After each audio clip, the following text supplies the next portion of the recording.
நாம் தொடர்ந்து தியானித்துக் கொண்டு வருகிற பகுதி வெளிப்படுத்தின விசேஷத்திலிருந்து நாம் சில காரியங்களை நாம் தியானித்து தொடர்ந்து நாம் சில காரியங்களை உங்களுக்கு இந்த நாளில் ஆவியானவர் சொன்ன ஒரு சில காரியங்களையும் உங்களுக்கு சொல்லி ஜெபித்து கடந்து போக கர்த்தர் கிருபை தருவாராக.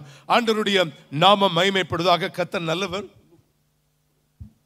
கர்த்தருடைய நாமம் மகிமைப்படுவதாக. இந்த நமக்கு ஆகஸ்ட் மாதத்திலிருந்து நீங்க வெளிப்படுத்தல் முதல் அதிகாரத்திலிருந்து நாம் என்ன பண்ணிட்டு வருகிறோம், தியானித்து கொண்டு வருகிறோம். ஆல்மோஸ்ட் இன்னைக்கு நம்ம 6வது அதிகாரத்தை நாம முடிச்சு விடுவோம். அதாவது அந்த காரியங்களை நீங்க தயவாய் உங்களுடைய ஒரு சிலருக்கு ஒரு தடவை கேட்டா புரியுது, சிலர் சொல்லும்போது சொன்னாங்க செகண்ட் டைம் தேர்ட் டைம் நாங்கள் அதை போய் கேட்கும் பொழுது அவ்வளோ ரெஃப்ரெஷ்மெண்ட்டாக இருக்கு. அந்த காரியங்களை நாங்கள் புரிந்து கொள்வதற்கு அது ஏதுவாக இருக்கிறது என்று சொல்லி முதல் அதிகாரம் நமக்கு சொல்லிக் கொடுக்கிற ஒரு சிம்பிள் ஃபார்முலா நமக்கு என்ன அப்படின்னு சொன்னா, அப்போஸ்தலனாகிய யோவான் மனுஷகுமாரனாய் இருந்த அந்த இயேசு கிறிஸ்துவை பார்த்தவர் இப்போ அவர் ஒரு காட்சியை பார்க்கிறாரு. பார்க்கும்போது மகிமை நிறைந்த இயேசு கிறிஸ்து, அவருடைய கண்கள், அவருடைய பாதங்கள், அவருடைய ஒவ்வொரு காரியத்தையும் அவர் விளக்குகிற விதம் அவ்வளவு, அதை பார்த்துட்டு செத்தவனை போல அப்படி விழுகிற காட்சியை தான் பார்க்கிறோம். மகிமை நிறைந்த அந்த இயேசு கிறிஸ்துவை பார்க்கிற காட்சி முதல் அதிகாரத்தில் நமக்கு விளக்கப்பட்டிருக்கிறது. 2ஆம் 3ஆம் அதிகாரங்களுக்குள்ள நீங்க வரும் பொழுது நமக்கு என்ன சொல்லப்பட்டிருக்கிறது, 7 சபைகள். அது அதாவது ரகசிய வருகையில சபை எடுத்துக்கொள்ளப்படுகிற வரைக்கும் இருக்கக்கூடிய சபைகளுக்கு அடையாளமாக அந்த 7 சபைகளையும் நாம் தியானிக்க கர்த்தர் கிருபை கொடுத்தார். ஆண்டவருடைய நாமம் மகிமைப்படுவதாக. That's number 2. அப்படியே 2-3 அதிகாரங்களை முடித்து 4வது அதிகாரத்துக்குள்ள வரும் பொழுது மகிமையுள்ள சிங்காசனத்தை பார்க்கிறோம். 24 மூப்பர்கள் அமர்ந்திருக்கிற அந்த காட்சி. இப்படிப்பட்ட காட்சிகளை 4-5 அதிகாரங்கள்ல எப்படிப்பட்ட நிலைகள் அங்கு காணப்படுகிறது என்பதை ஒவ்வொன்றாய் நாம் தியானிக்க கர்த்தர் கிருபை கொடுத்தார். மாத்திரமல்ல, கைகள்ல ஒரு புஸ்தக சுருள். அந்த புஸ்தக சுருள் அது யார் திறப்பா? அங்க அப்போஸ்தலனாகிய யோவான் கதறி அழுகிற ஒரு காட்சி. இது யார் திறக்க முடியும் அப்படின்னு பார்த்து கொண்டிருக்கிற அந்த வேளையில நடக்கிற ஒரு சம்பவம் என்ன அப்படின்னு நம்ம பார்க்கிற போது அந்த காரியங்களை அங்க இயேசு கிறிஸ்துவானவர் அடிக்கப்பட்ட ஆட்டுக்குட்டியானவர் ஒவ்வொரு முத்திரையாக உடைக்கிற அந்த காட்சியை நம்ம 6வது அதிகாரத்தில் நாம் தியானிக்க ஆரம்பித்தோம். இந்த 6 அதிகாரங்கள்ல நீங்க தியானிக்கிற பொழுது இந்த 6வது அதிகாரத்துக்குள்ள வரும் பொழுது ஒரு முத்திரை உடைக்கப்படுகிறது. 4 முத்திரைகள் உடைக்கப்படும் பொழுது ஒவ்வொரு முத்திரை அங்க, அதாவது 6வது அதிகாரத்திலிருந்து மறுபடியும் சொல்கிறேன், 6வது அதிகாரத்திலிருந்து 18ஆம் அதிகாரம் வரைக்கும் ஆல்மோஸ்ட் வெளிப்படுத்தின விசேஷத்துல 22 அதிகாரங்கள். ஆனா அதுல 22 அதிகாரங்கள்ல 13 அதிகாரங்கள் நமக்கு எதை பத்தி சொல்லப்பட்டிருக்குதுன்னா, அந்தி கிறிஸ்துவனுடைய ஆட்சியில நடக்கிற காரியங்கள். அதைத்தான் நாம் தியானித்துக் கொண்டு வருகிறோம். கேட்கறதுக்கு பயமா தான் இருக்கும். ஐயோ, வெறும் அடிக்கிறாங்க, கொல்றாங்க, வெட்டுறாங்க, இப்படியே கேட்டுக்கிட்டு இருக்கிறோமே. ஆனா இது எல்லாம் சீக்கிரத்தில் என்ன பண்ண போகுது, நடைபெற போகுது. அதற்கு முன்பாக நீங்களும் நானும் அவரோடு கூட இருக்க என்ன பண்ணணும், எல்லா விதத்துல நம்ம ஆயத்தப்படுவதற்காகத்தான் இதை நாம் செய்து கொண்டிருக்கிறோம். தி வேர்ல்ட் பைபிள் ஸ்டடி என்கிற ஒரு குரூப் நீங்க யூடியூப் மூலமாக நீங்க பார்க்கலாம். எதை பிளான் பண்ணியிருக்கிறாங்க அப்படின்னு சொன்னா, இந்த நாட்கள்ல உலகம் முழுவதுக்கும் எதை ஸ்டடியா கொடுக்கணும்னு பிளான் பண்ணியிருக்கிறாங்கன்னா த ரெவலேஷன் ஆரம்பிச்சுட்டாங்க. அவங்க 2024ல நமக்கு சொல்லிக் கொடுக்க வேண்டிய உலகம் முழுவதற்கும் நீங்க ஒவ்வொரு சீசன்ல நீங்க பாத்தீங்கன்னா த பைபிள் ஸ்டடி உலகம் முழுசும் அதை நம்ம, அதாவது எண்ணற்ற கோடிக்கணக்கான மக்கள் அதை ஃபாலோ பண்ணுவது உண்டு. அதுல இந்த ஆண்டு அவர்கள் எடுத்திருக்கிறது எதை எடுத்திருக்காங்க அப்படின்னு சொன்னா, ரெவலேஷன், வெளிப்படுத்தின விசேஷத்தை எடுத்திருக்கிறாங்க. ஜனங்கள், நீங்களும் நானும் கிறிஸ்தவர்களா இருக்கிறது முக்கியம் இல்ல, நீங்களும் நானும் என்ன பண்ணணும், ஆயத்தப்பட்டு அவரோடு கூட யுக யுகமாக வாழணும். அதை தான் தேவன் எதிர்பார்க்கிற ஒரு காரியம். இந்த 6வது அதிகாரத்திலிருந்து நீங்க வாசித்து பார்க்கிற போது நமக்கு சொல்லிக் கொடுக்கிற காரியங்கள் என்ன அப்படின்னு சொன்னா, 4 குதிரைகளை பார்க்கிறோம். வெள்ளை குதிரை, சிவப்பு குதிரை, கருப்பு குதிரை, மங்கின நிறமுள்ள குதிரை என்று சொல்லி 4 குதிரைகளை நாம் தியானித்து கொண்டு வந்தோம்.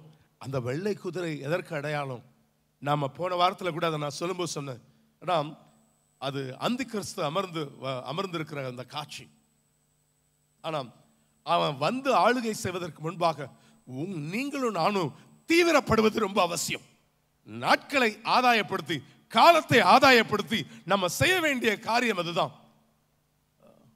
அப்போ எல்லா நிலைகள்ல நீங்கள் நான் ஆயத்தப்படுவது அவசியம்.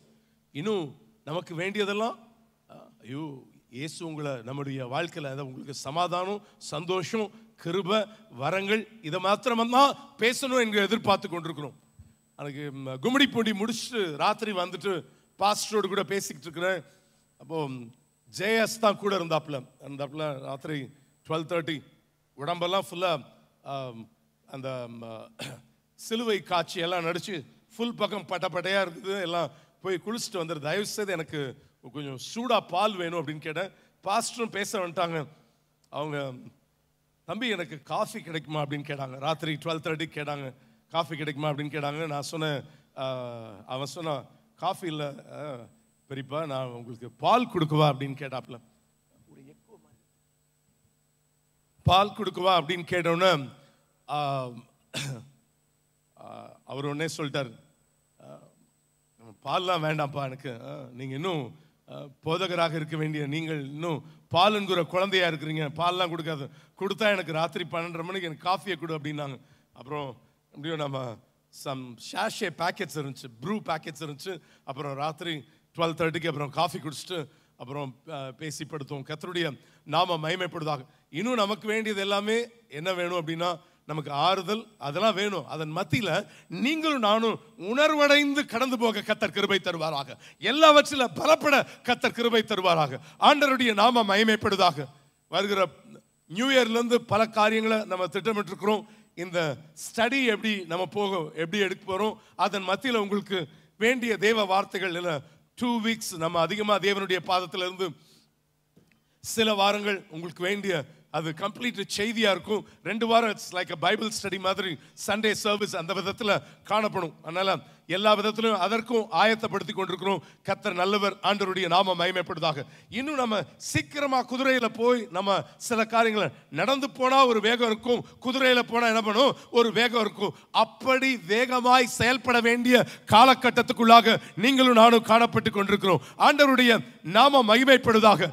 எல்லாவற்றிலும் தேவன் நம்மை ஆசீர்வதிப்பதற்கு அவர் போதுமானவராக இருக்கிறார். வேத வசனம் அதைத்தான் நமக்கு சுட்டி காட்டுகிற காரியம் அது. அப்போ நாம் இங்க அவன் வந்து அந்த 6வது அதிகாரத்துக்குள்ள வரும் பொழுது என்ன நடக்கும் அப்படின்னு சொன்னா, அவனுடைய குதிரை இந்த இடத்துல இருக்கிற நேரம் சபை இங்க என்ன பண்ணாது, இருக்காது. சபை இருக்காது. சபை இருக்காதுன்னா கட்டடம் இருக்கும். யாரு? கிறிஸ்துவுக்குள்ள ஆயத்தப்பட்ட தேவ ஜனங்கள் எங்க இருப்பாங்க? அவரோடு கூட அந்த கல்யாண விருந்தில் அமர்ந்திருக்கிற அந்த காட்சி. இந்த இடத்துல அவனுடைய ஆதிக்கம் இந்த இடத்துல அதிகமாகும்.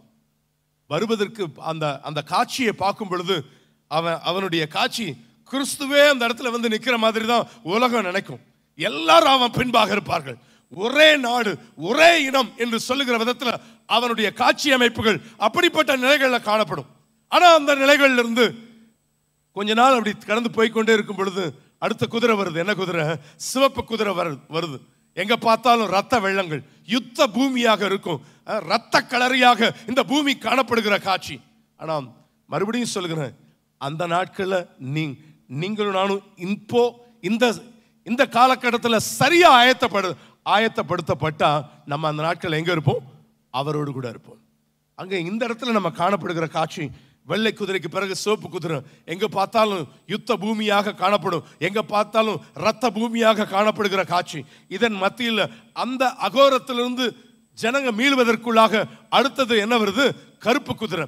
கருப்பு குதிரை எதற்கு அடையாளமா இருக்குது?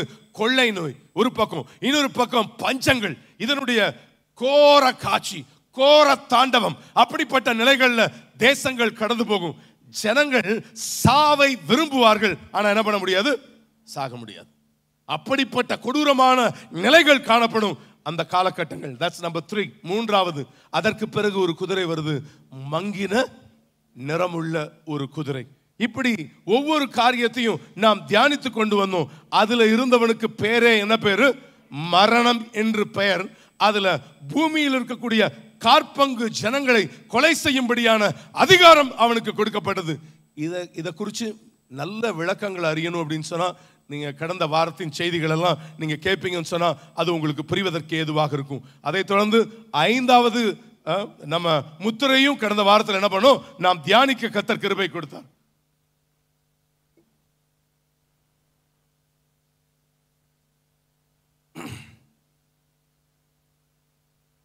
ஐந்தாவது முத்திரையும் நம்ம தியானிக்க கர்த்தர் கிருபை கொடுத்தார். ஆண்டவருடைய நாம மகிமைப்படுவதாக. இந்த 5வது முத்திரையை உடைத்த பொழுது அங்கு தேவ வசனத்து நிமித்தமும் தாங்கள் கொடுத்த சாட்சி நிமித்தமும் கொல்லப்பட்டவர்களுடைய ஆத்துமாக்களை பலிபீடத்தின் கீழே கண்டேன் என்பதாக அந்த பகுதிகளில் வாசிக்கும் பொழுது வாசிக்கிறோம். அப்போ இதை குறித்து நம்ம கடந்த வாரத்தில் நாம் தியானித்தோம். அங்க அவர்கள் பரிசுத்தமும் சத்தியமுள்ள ஆண்டவரே தேவரீர் பூமியின் மேல் குடியிருக்கிறவர்களிடத்தில் எங்கள் இரத்தத்தை குறித்து எதுவரைக்கும் நியாய தீர்ப்பு செய்யாமலும் பழி வாங்காமலும் இருப்பீர் என்று மகா சத்தமாய் கூப்பிட்டார்கள் என்பதாக அந்த பகுதிகளில் வாசிக்கிறோம். நாம் எதுவரைக்கும் நீங்க அவங்க எதை நிமித்தம் கொல்லப்பட்டார்களா, தேவ வசனத்தை நிமித்தமும் தாங்கள் கொடுத்த சாட்சியின் நிமித்தமும். நல்லா கவனிங்க, இது மேட்டைல்ஸ் இயேசு கிறிஸ்துவுக்காக மரிச்ச கூட்டம் கிடையாது. இயேசு கிறிஸ்துவுக்காக மரித்த அப்போஸ்தலர்கள். எங்க பேதுரு என்ன பண்ணப்பட்டா, தலைகீழாக சிலுவையில் அறையப்பட்டார். ஒரு சீஷனை எக்ஸ் வடிவிலான சிலுவையில் அவன் என்ன பண்ணாங்கன்னா கொல்லப்பட்டார்கள். ஏன்னா இப்படி மேட்டைல்ஸ் அதிலிருந்து ஆரம்பித்து கடைசியில் ஒரிசாவில் ஒரு தேவ மனிதன் மரித்து போனார், கிரகாம் ஸ்டைன்ஸ் மரித்து போனார். அப்படிப்பட்ட ரத்த சாட்சிகளை குறித்து அங்க சொல்லப்படலை. ஏன்னா சபை எடுத்துக்கொள்ளப்பட்டுருச்சு. அதற்கு பிறகு இந்த இடத்துல என்ன நடக்கிற காரியங்கள், அதற்கு பிறகு யூதர்களுடைய காரியங்கள். அதை 7ஆம் அதிகாரத்தில் 7ஆம் முத்திரையை நம்ம உடைப்பதற்கு முன்பாக 6 முத்திரையை உடைச்ச பிறகு 7வது முத்திரையை நீங்க எங்க பார்க்கலாம்னா 8ஆம் அதிகாரம் முதல் வசனத்துல தான் பார்க்கிறோம். 7ஆம் அதிகாரம் முழுசும் நீங்க வாசித்து பார்ப்பீங்க அப்படின்னு சொன்னா அதற்கு நடுவில் ஒரு சில சம்பவங்கள் நடக்குது. யூதர்கள் என்ன ஆனார்கள், அதை வருகிற வாரத்தில் நாம் தியானிப்போம். யூதர்களுடைய நிலைகள் என்ன அப்படி என்கிற காரியத்தை தியானிக்க கர்த்தர் கிருபை தருவார். ஆண்டவருடைய நாம மகிமைப்படுவதாக. இந்த உலகத்தில் அப்பொழுது நடந்து கொண்டிருக்கிற காட்சிகள் என்ன என்கிற காட்சி அமைப்பு அங்க சொல்லப்பட்டிருக்கும். 3 வருஷத்துல, ஏன்னா கடந்த நாட்கள் உங்களுக்கு சொல்லும்போது சொன்ன சிலர் அதற்கு பிறகுதான் என்ன பண்ணுவாங்க, உணர்வடைவாங்க. பூரணமாகாத கிறிஸ்தவர்கள் எல்லாம் எங்க இருப்பாங்க, இந்த பூமியில இருப்பார்கள். கைவிடப்பட்டவர்களாக இந்த பூமியில இருக்கிறவர்களுக்கு அப்புறம் யோசிப்பாங்க, ஐயா தயவு செய்து என்ன பண்ணிடுங்க, அந்த முத்திரையை எனக்கு இடாதீங்க அப்படின்னு சொல்லி ரொம்ப வைராக்கியமாக எந்த விதமான கொடூரமான அனுபவங்களை அனுபவிச்சாலும் அதன் மத்தியில் என்ன பண்ண மாட்டாங்க. எப்படிப்பட்ட நிலைகளிலும் மறுதலியாம இருந்து கொண்டிருக்கிறவர்கள் இரத்த சாட்சியாக மரிப்பார்கள். அவர்களுடைய ஆத்துமாக்கள் எங்க இருக்கும், அந்த பலிபீடத்தின் கீழே இருக்கிற காட்சியை தான் இந்த பகுதிகளில் நம்ம வாசிக்கும் பொழுது வாசிக்கிறோம். ஆண்டவருடைய நாம மகிமைப்படுவதாக. அவங்களுக்கெல்லாம் செய்கிற ஒரு காரியம் என்னன்னா, அவர்களுக்கு வெள்ளை அங்கிகள் கொடுக்கப்பட்டது. அவர்களுக்கு சொல்லப்பட்ட காரியங்கள், தங்களை போல இனி கொலை செய்யப்பட போகிறவர்களுடைய தங்கள் உடன் பணிவிடைக்காரரும் தங்கள் சகோதரமானவர்களின் தொகை நிறைவாகும் அளவும் இன்னும் கொஞ்சம் காலம் இளைப்பாற வேண்டும் என்று அவர்களுக்கு சொல்லப்பட்டது என்று சொல்லி அந்த பகுதிகளில் வாசிக்கும் பொழுது வாசிக்கிறோம். ஆண்டவருடைய நாம மகிமைப்படுவதாக. எல்லா நிலைகளில் கர்த்தர் நம்மை ஆசீர்வதிப்பாராக. அந்த பகுதி நமக்கு சுட்டி காட்டுகிற காரியம் என்ன, அவர்களுடைய தொகை நிறைவாகணுமா. 3 வருஷத்துல உபத்திரவ காலத்துல ஒரு சிலர் கொல்லப்படுறாங்க. அவங்க காத்திருக்கணும். எது வரைக்கும் காத்திருக்கணும், அடுத்த 3 வருஷத்துல என்ன பண்ண செய்ய போறாங்க, கர்த்தருக்காக இன்னும் வைராக்கியமாக வாழ்ந்தவர்களும் என்ன செய்யப்பட போகிறார்கள், கொலை செய்யப்பட போகிறார்கள். அவர்களும் அந்த இடத்துல வந்து சேர்கிற வரைக்கும் அவர்களுக்கு ஒரு இடம் கொடுக்கப்படுகிறது. ஆனா ஆண்டவர் என்ன கொடுக்கிறாருன்னா, அவங்களுக்கு ஒரு வெள்ளை ட்ரெஸ்ஸை கொடுத்து அந்த இடத்துல அவர்களை அமர வைக்கிறார். ஆண்டவருடைய நாம மகிமைப்படுவதாக. இது வரைக்கும் தான் 5வது அதிகாரத்தில் வாசிக்கிறோம். உலகத்தின் ஒட்டுமொத்தமான கொடூரமான நிலைகள் அந்த நாட்களில் காணப்படுகிற காரியம் அதுதான். இந்த காரியங்களை நாம் தியானிக்கும் பொழுது இது ஒரு செப்பரேட்டான ஒரு கூட்டம். ஏற்கனவே கடந்து போனவர்கள், ஏற்கனவே ஆண்டவருக்காக வைராக்கியமாக வாழ்ந்தவர்கள் எல்லாம் எங்க இருக்கிறாங்க, 24 மூப்பர்களோடு பல்லாயிரக்கணக்கான தேவ தூதர்களோடு அந்த இடத்துல, அதாவது கண்ணாடி கடல் போல காட்சி அளிக்கிற ஆத்துமாக்களோடு எங்க இருப்பாங்க, அந்த இடத்துல காணப்படுவாங்க. ஆனா அந்தி கிறிஸ்துவனுடைய ஆட்சியில ரொம்ப வைராக்கியமா வாழ்ந்து எப்படிப்பட்ட சித்திரவதையும் கொடூரமான சித்திரவதைகளை அணிந்து மீட்கப்பட்டவர்கள் எங்க இருப்பாங்கன்னா, அந்த ஆத்துமாக்கள், கொலை செய்யப்பட்டவர்களுடைய ஆத்துமா பலிபீடத்தின் கீழே காணப்படும். அதுதான் அந்த பகுதிகளை வாசிக்கும் பொழுது வாசிக்கிறோம். ஏன்னா இதை குறித்து அவங்க அதை குறித்து இன்னொரு விளக்கத்தை, ஒரு வசனத்தை வாசிங்க. வெளிப்படுத்தல் 20ஆம் அதிகாரம் 4ஆம் வசனம் தொடங்கி 6ஆம் வசனம் வரைக்கும் வாசிக்க கேட்கலாம். வெளிப்படுத்தல் 20ஆம் அதிகாரம் 4ஆம் வசனம் தொடங்கி 6ஆம் வசனம் வரை.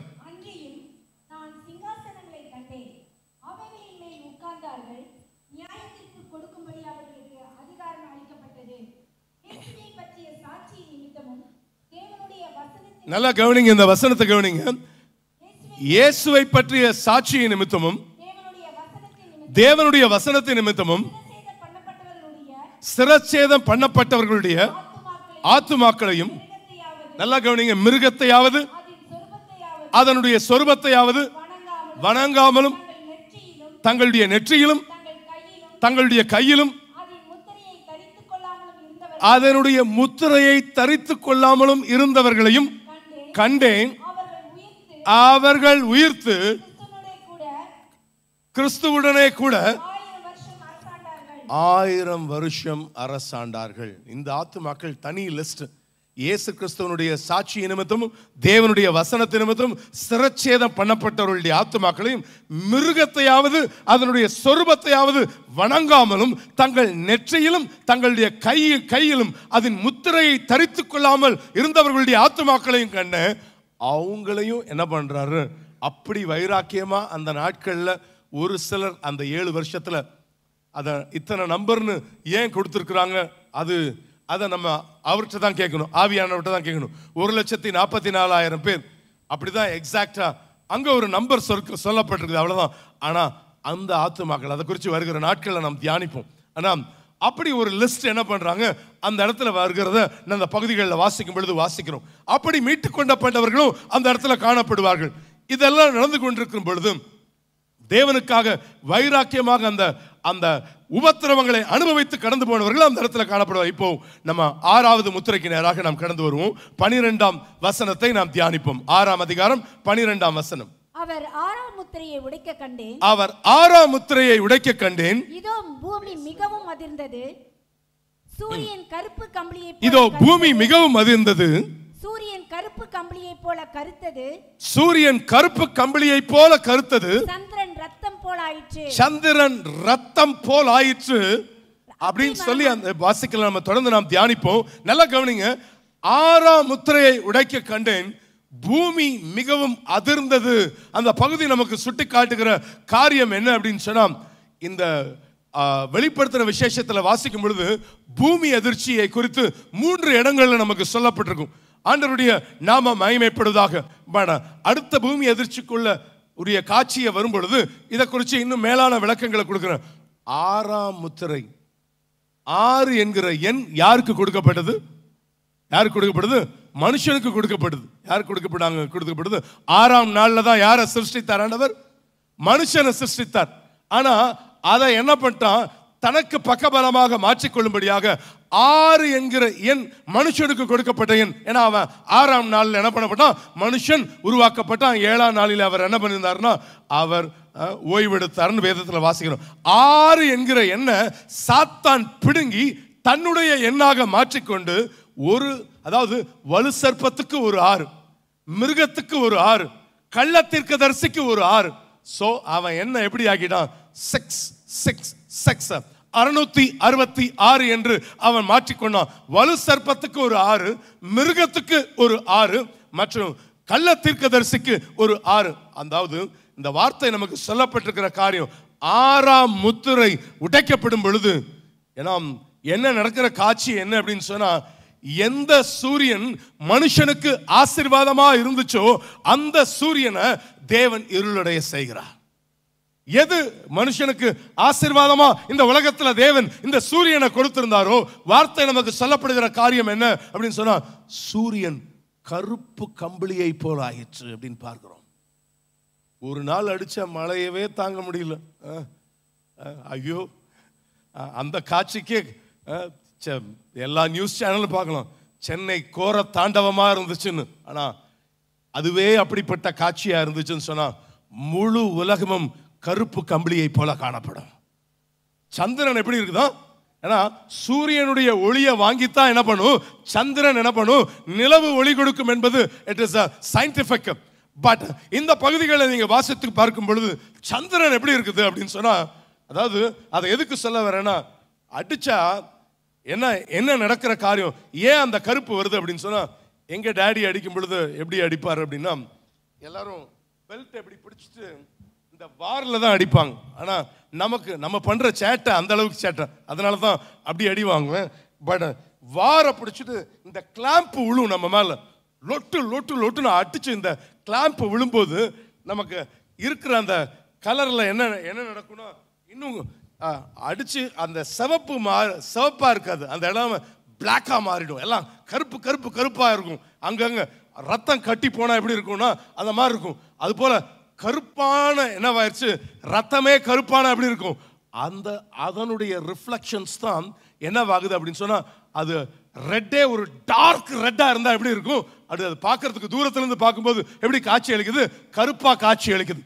ஆனா இங்க அப்படியே அதுல இருந்து ஒளிய வாங்கி அந்த சந்திரன் இப்ப எப்படி தெரியுது, சிகப்பா தெரியுது. இன்னும் நிறைய பேர் கொல்லப்பட போறாங்க, காத்து கொண்டிருக்கிறான், மொத்தமா அழிக்கிறதுக்கு என்ன பண்ணிக்கிட்டு இருக்கிறான் இவன். ஒரு பெரிய ரிவெஞ்ச், முழு உலகத்தையும் என்ன பண்ணுகிறான் தன்னுடைய கண்ட்ரோல்குள்ள கொண்டு வந்து கொண்டிருக்கிற அந்த நிலையத்தான் அந்த பகுதிகளில் நம்ம வாசித்து பார்க்கும் பொழுது பார்க்கிற காட்சி அதுதான்.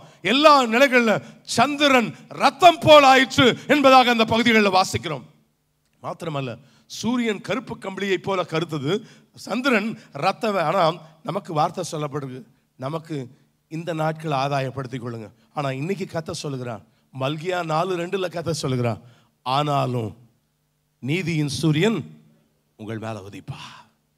இந்த நாட்கள் உங்க சட்டைகளின் கீழே எப்படி இருக்கும், ஆரோக்கியம் இருக்கும், நீங்க கொழுத்த கன்றுகளை போல வளருவீர்கள். சங்கீதக்காரனை கேட்டா சங்கீதக்காரன் சொல்லுகிறான், தேவனே எனக்கு சூரியனும் கேடகமும் ஆனவர்னு சொல்லுகிறான். அவர் எனக்கு சூரியனா இருக்கிறார். நாட்கள் வரப்போதுங்க, இந்த சூரியன் கம்பளியை போல மாறும், கருப்பு கம்பளியை போல மாறுகிற ஒரு கொடூரமான காட்சியைத்தான் நம்ம பார்க்கும் பொழுது பார்க்கிறோம். பி ரெடி, பி அலர்ட், ஆயத்தமா இருங்க எல்லா நிலைகளில். ஏன்னா சில எச்சரிப்புகள் கொடுக்கப்படும். புயல் வரப்போகுதுன்னு சொன்னா கடற்கரையில் ஒரு காரியம் சொல்லப்படும், யாரும் என்ன பண்ணாதீங்க, மீன் பிடிக்க போகாதீங்க, அலர்ட், இத்தனையாவது எண் கொடுக்கப்பட்டிருக்குது, யாரும் உள்ள போகாதீங்க. அப்படியே போனாலும் உன் உயிருக்கு என்ன கிடையாது, நாங்க உத்தரவாதம் இல்லை என்கிற காரியத்தை கவர்மெண்ட் சொல்லும். பிரியமானவர்களே, எல்லா நிலைகளில் இனி ரத்த பூமியாக காட்சி அளிக்க போகிற காரியத்தை தான் தேவன் காண்பிக்கிறார். ஏன் இதெல்லாம் காண்பிக்கணும்? இதை காண்பிக்கிறதுனால என்ன, நீங்களும் நான் உணர்வடையணும். அப்படியே சந்தோஷம் சந்தோஷம் சந்தோஷம்ன்றதுல ஓடிக்கொண்டிருக்கிற காட்சியில இதற்கு நீங்களும் நானும் சரியாய் ஆயத்தப்பட கர்த்தர் வாஞ்சிக்கிறார். ஆண்டவருடைய நாம மகிமைப்படுவதாக. தொடர்ந்து வாசித்து பாருங்க. அத்தி மரமானது பெருங்காற்றினால் அசைக்கப்படும் போது அதனுடைய காய்கள் உதிர்கிறது போல வானத்து நட்சத்திரங்களும் பூமியில விழுந்தது. அத்தி மரமானது பெருங்காற்றினால் அசைக்கப்படும் போது, மேலே ஏறினா ஒவ்வொன்னா தான் புடுங்க முடியும். ஆனா சில கிளைகள்ல போகும்போது நம்ம என்ன நடக்கும் அப்படின்னு சொன்னா, அதை ஒரு உழுக்கும் போது மொத்தமா என்ன பண்ணும், கீழே விழும். நாங்க சில இடங்களில் புளிய மரம் அப்படின்லாம் இருக்கும்போது, புளிய மரம் சென்டர் பேஸ் ரொம்ப ஸ்ட்ராங்கா இருக்கும், அதனால டக்கு டக்கு டக்குன்னு கிளையில ஏறிடுறது. ஒரு கிளைய மேலே ஏறி புக்குன்னு ஒரு உழுக்கும் போது, அப்படி நாங்கள் உழுக்கின நாட்களை கிளையோட உடஞ்சி விழுந்த நாட்களும் உண்டு. அப்படி ஏன்னா அந்த அப்படி சேட்டை, ஏன்னா நம்ம யாரு நல்லா இழுக்கிறோன்றதுல என்ன பண்ணுவோம், அதுல போட்டி இருக்கும். அதனால நீங்க அவன் ஒவ்வொரு கிளையில் இருப்பான், நம்ம கிளை உடஞ்சி விழுந்துருச்சு அந்த நிலைகள்ல. பட் அத்திமரம் உழுக்கப்படும் போது அந்த அதனுடைய காய்கள் விழுவது போல ஒரு நாட்கள் வரும். என்ன நடக்கும் அப்படின்னு சொன்னா, எதெல்லாம் விழுமா, நட்சத்திரங்கள் எல்லாம் கீழே விழும்னு வேதத்தில் வாசிக்கும் பொழுது வாசிக்கிறோம். ஏன்னா கிரகணங்கள் எல்லாம் கீழே விழும். ஸ்கை லேப் எல்லா காட்சிகளும் இந்த இடத்துல இப்போ என்ன நடக்குது, பலவிதமான ஒவ்வொரு கண்ட்ரிஸும் அனுப்பின ஸ்கை லேப்ஸ் எல்லாம் கீழே விடும். ஏன்னா ஒவ்வொரு காரியத்தையும் நமக்கு தெரியப்படுத்துவதற்கு ஒவ்வொரு கண்ட்ரிஸும் அனுப்பி வைத்த எல்லா ஸ்கை லேபா இருக்கட்டும், கிரகணமா இருக்கட்டும், நட்சத்திரங்களா இருக்கட்டும், எல்லாம் கீழே விடும். அப்படிப்பட்ட காரியங்கள் தான் இந்த பகுதிகளில் வாசிக்கும் பொழுது வாசிக்கிறோம். அத்தி காய்கள் விழுவது போல எல்லாம் விழுகிற காட்சியை அந்த பகுதி நமக்கு சுட்டி காட்டுகிற காரியம் அதுதான். அதை தொடர்ந்து நீங்க வாசித்து பாருங்கள். வானமும் சுருட்டப்பட்ட புஸ்தகம் போலாகி, வானமும் சுருட்டப்பட்ட புஸ்தகம் போலாகி விலகி போயிற்று. மலைகள் தீவுகள் யாவும் தங்கள் இடங்களை விட்டு அகன்று போயின. மலைகள் தீவுகள் யாவும் தங்கள் இடங்களை விட்டு அகன்று போயின என்று சொல்லி அந்த பகுதியில் வாசிக்கிறோம். இப்ப என்ன நடக்குது அப்படின்னு சொன்னா, வானம் விலகி போகுது. வானமும் எப்படி ஆகுது, சுருட்டப்பட்ட புஸ்தகம் போல காணப்படுகிற அந்த வானம் விலகி போகும்போது என்ன நடக்குது நல்லா கவனிங்க. ஒவ்வொரு காட்சி அமைப்பும் அப்படிதான் இருக்கும். ஏன்னா 3ஆம் வானம், 4ஆம் வானம், 7ஆம் வானம்னு பலவித விளக்கங்களை கொடுக்கறதுக்குரிய டைம் இல்லை. ஆனா வருகிற நாட்களில் அந்த பிளேசஸையும் உங்களுக்கு நேரம் இருக்கும் பொழுது அதை தியானிக்க கர்த்தர் கிருபை தருவாராக. இந்த வானம் விளக்கப்படும் போது என்ன நடக்கும் அப்படின்னு சொன்னா, வான மண்டலங்களில் இருக்கக்கூடிய பொல்லாத ஆவிகளின் சேனைகள் அனைத்தும் அப்படியே பூமியில் இறங்கும். இனி அடுத்த அங்க சுத்திக்கிட்டு இருக்கிற வானம் இருக்கிற பொல்லாத ஆவிகளின் சேனைகள், ஏன்னா வானம் சுருட்டப்பட்ட ஒரு புஸ்தக சுருளை போல சுருட்டி போனோம்னா அங்க இருக்கக்கூடிய அத்தனை விதமான அதாவது சாத்தானுடைய சகல சேனைகளும் என்ன பண்றாங்கன்னா பூமியை ஆக்கிரமிக்க வருவார்கள். இன்னும் அடுத்தடுத்த நிகழ்வுகள், ஒரு பக்கம் கொள்ளை நோய், இன்னொரு பக்கம் பஞ்சங்கள், இன்னொரு பக்கம் யுத்தம், இன்னொரு பக்கம் பூமியினுடைய அகோரமான நிலை. இதன் மத்தியில் கிடக்கிற காட்சி என்ன அப்படின்னு சொன்னா, அங்க என்ன நடக்குது, வானமும் சுருட்டப்பட்ட பூமியை சுருட்டப்பட்ட ஒரு புஸ்தகத்தை போல கடந்து விலகி போகும் பொழுது என்ன நடக்கிற காரியம் என்ன அப்படின்னு சொன்னா, அங்க வானம் எடுத்துக்கிற பொல்லாத ஆவிகளின் சேனைகள் அனைத்தும் பூமியின் மீது இறங்கி வந்தன என்று சொல்லி அந்த பகுதியில் நாம் வாசிக்கும் பொழுது வாசிக்கிறோம். ஆண்டவருடைய நாம மகிமைப்படுவதாக. மலைகள் தீவுகள் யாவும் தங்கள் இடங்களை விட்டு அகன்று போயின. மாத்திரமல்ல, அடுத்தது நீங்க வாசிச்சு பார்த்தீங்கன்னா 7 வகை கூட்டத்தார் சொல்லப்படுகிறது. அவருடைய கோபாக்கினையினால் வந்து விட்டது வசனம் சொல்லப்பட்டிருக்கு. யார் நிலை நிற்கக்கூடும் என்று சொல்லி அந்த பகுதிகளில் வாசிக்கிறோம். வாசிங்க. பூமியின் ராஜாக்களும், நீங்க நல்லா கவனிச்சுக்கோங்க, இந்த பூமியின் ராஜாக்கள் யார் அப்படின்னு சொன்னா அந்த கிறிஸ்துவால ஏற்படுத்தப்பட்ட ராஜாக்கள். அந்த பூமியின் ராஜாக்கள் பெரியோர்கள், ஐஸ்வர்யவான்கள், 3வது ஐஸ்வர்யவான்கள், சேனை தலைவர்களும், 4வது சேனை தலைவர்கள், பலவான்களும், 5வது பலவான்கள், அடிமைகள் யாவரும், 6வது அடிமைகள் யாவரும், சுயாதீனர் 7வது சுயாதீனர் யாவரும், பர்வதங்களின் குகைகளிலும் கன்மலைகளிலும் ஒளித்துக்கொண்டு பர்வதங்களையும் கன்மலைகளையும் நோக்கி நீங்கள் எங்கள் மேல் விழுந்து சிங்காசனத்தின் மேல் வீற்றிருக்கிறவருடைய முகத்திற்கும் ஆட்டுக்குட்டியானவருடைய கோபத்திற்கும் எங்களை மறைச்சுக்கோங்க அப்படின்னு சொல்லி அவங்க கதறுகிற காட்சி அந்த பகுதிகளில் வாசிக்கும் பொழுது வாசிக்கிறோம். நல்லா கவனிங்க. இந்த இடத்துல ஒரு பெரிய பாறாங்கல் இருக்கு அப்படின்னு சொன்னா, அந்த பாறாங்கல்ல என்ன பண்ணிருக்கும், அந்த கல்லை நம்ம கடப்பாரை வச்சு அப்படி தள்ளும் பொழுது என்ன காட்சியை பார்க்கலாம் அப்படின்னு சொன்னா, நிறைய பூச்சிகள், நிறைய புழுக்கள் என்ன பண்ணிருக்கும் அடியில வாழ்ந்துகிட்டு இருக்கிறவங்க எல்லாம் வாழ்ந்துட்டு இருக்கும். இதுவரைக்கும் அந்த வெளிச்சத்தை பார்க்காத அது உள்ளுக்குள்ளேயே இருந்த அந்த பூச்சிகள், அந்த புழுக்கள் இப்போ அதை நம்ம நகர்த்திட்ட உடனே வெளிச்சம் அதன் மேல வந்து விழுந்த உடனே என்ன நடக்கும், இன்னொரு இடத்தை நோக்கி தேடும், ஓடும். அத்தனை பூச்சியும் புழுவும் என்ன பண்ணும், எங்கேயாவது எங்களுக்கு என்ன கிடைக்காதா, ஒரு நிழல் கிடைக்காதான்னு என்ன பண்ணும், ஓடும். மலைகளையும் குன்றுகளையும் நோக்கி அங்க அவங்க புலம்புறத பாருங்க. பர்வதங்களையும் கண்மலைகளையும் நோக்கி நீங்கள் எங்கள் மேல் விழுந்து சிங்காசனத்தின் மேல் வீற்றிருக்கிறவருடைய முகத்துக்கும் ஆட்டுக்குட்டியானவருடைய கோபத்துக்கும் எங்களை மறைச்சுக்கோங்க. அப்பா முடியலடா சாமி அப்படின்னு சொல்லி என்ன பண்றாங்கன்னா இங்கும் அங்குமாக ஓடுகிற ஒரு காட்சியைத்தான் அந்த பகுதிகளில் வாசிக்கும் பொழுது வாசிக்கிறோம். ஆண்டவருடைய நாம மகிமைப்படுவதாக. எல்லா நிலைகள்ல அந்த அகோரமான நிலையை வேதத்தில் வாசிக்கும் பொழுது வாசிக்கிறோம். அங்க ஏன்னா அதை நகர்த்தும் பொழுது எப்படி அந்த பூச்சிகளும் அந்த புழுக்களும் இடம் தேடி ஓடுவது போல இந்த பகுதி நமக்கு சொல்லப்பட்டிருக்கு. பூமியின் யார் ஓடுறாங்க? அப்படி பூமியின் ராஜாக்கள், பிரைம் மினிஸ்டர்ஸ், அன்னைக்கும் பிரைம் மினிஸ்டர்ஸ், கவர்னர்ஸ், இன்னும் எல்லா விதத்தில் நம்ம பார்க்கும் பொழுது பிரசிடென்ட்ஸ், பெரியோர்கள், அதாவது ஜனவந்தர்கள், பெரிய பெரிய ஐஸ்வர்யவான்கள், சேனை தலைவர்கள், பலவான்கள், எல்லா பயங்கரமான பலவான்கள், அவங்கெல்லாம் கூட என்ன பண்றாங்கன்னா இடத்தை நோக்கி என்ன பண்றாங்க? ஓடுகிறார்கள். எங்களை என்ன பண்ண காப்பாத்துறதுக்கு வழியே இல்லையா?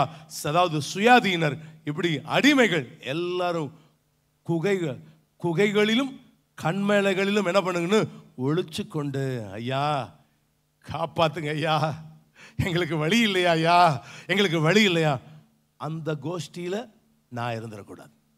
ரைட்? அதை தான் நம்ம சொல்ல வருகிற காரியம். தான் பெரியவர்கள் எல்லாமே இருக்கும் நம்ம கிட்ட, அவ்வளவுமே இருக்கும். அதாவது இன்னும் சொல்றதா ஒரு 20 தலைமுறைக்கு உட்கார்ந்து சாப்பிட்ற அளவுக்கு சொத்து இருக்கும். அப்படிப்பட்ட ஐஸ்வர்யவானா இருந்தாலும் ஐயா எங்கயா மலைகளை குன்றுகளை எங்களை ஒழிச்சுக்கோங்கப்பா, எங்களை ஒழிச்சுக்கோங்க. அந்த அகோரத்துக்கு நீங்கள் நானும் காத்துக்கொள்ளப்பட வேண்டும். தேவன் எச்சரிக்கிறார். தேவன் உங்களை என்னை எச்சரிக்கிற காரியம் அதுதான். ரெடி, நீங்களும் நானும் ஆயத்தப்பட வேண்டியது அவசியம். பிரியமானவர்களே, வேத வசனம் அதைத்தான் நமக்கு உங்களுக்கு எனக்கு சுட்டி காட்டுகிற காரியம் அதுதான். அங்க வார்த்தை சொல்லப்பட்டிருக்கு. 17ஆம் வசனத்தை அப்படியே வாசிருங்க. அவருடைய கோபாக்கினியின் மகா நாள் வந்துவிட்டது. அவருடைய கோபாக்கினியின் மகா நாள் வந்துவிட்டது. யார் நிலை நிற்க கூடும் என்றார்கள். யார் நிலை நிற்க கூடும்? அவருடைய கோபாக்கினியின் நாள் வந்துவிட்டது. யார் நிலை நிற்க கூடும்? எனக்கு அருமையான தேவ ஜனமே, வார்த்தை அதுதான் நமக்கு சுட்டி காட்டுகிற காரியம். யார் அந்த இடத்துல நிலை நிற்க முடியும்? எல்லா நிலைகள்ல நாம் வேதத்துல நீங்க வாசித்து பார்க்கிற பொழுது வேத வசனம் நமக்கு சுட்டி காட்டுகிற காரியம் அது. 7 வகை கூட்டத்தாரும் சொல்லுகிறாங்க, அவருடைய கோபாக்கினையின் நாள் வந்து விட்டது, யார் நிலை நிற்க கூடும் என்கிற காட்சி, அந்த காட்சி அமைப்பு நமக்கு சொல்லப்படுகிற காரியம் அதான். நீங்களும் நானும் ஆயத்தப்படுவது அவசியம். 8வது அதிகாரத்தில் தான் இனிமே 7வது முத்திரையை பார்க்க போறோம். ஆனால் 7ஆம் அதிகாரத்தில் யூதர்களுடைய நிலை என்ன, அதுக்கு நடுவில் ஒரு சம்பவம் நடக்குது. ஆனால் அதை நம்ம தியானிப்போம். பட் ஒரு காரியத்தை சொல்லுகிறேன், இன்னைக்கு ஆண்டவர் இதன் மத்தியில் உங்களுக்கும் எனக்கும் ஒரு பக்கம் நீங்கள் எச்சரிப்பாக நினைக்கலாம், ஒரு பக்கம் ப்ராஃபட்டிக்கலாகவும் நினைக்கலாம், தீர்க்க தரிசனமாக நினைக்கலாம், ஒரு பக்கம் சிலுவை சுமந்த அவருடைய கரங்கள். நான் அடிக்கடி சொல்லுவேன், எல்லா குழந்தைகளும் வாழ்வதற்கும் வளர்வதற்கும் தான் பிறக்கும். ஆனால் ஒரே ஒரு குழந்தை உனக்காக எனக்காக மரிப்பதற்காகவே வந்தா. அந்த அன்பு, உனக்காக நான் அடிக்கப்படனேன், அவ்வளவு காரியம் செய்யப்படனேன்.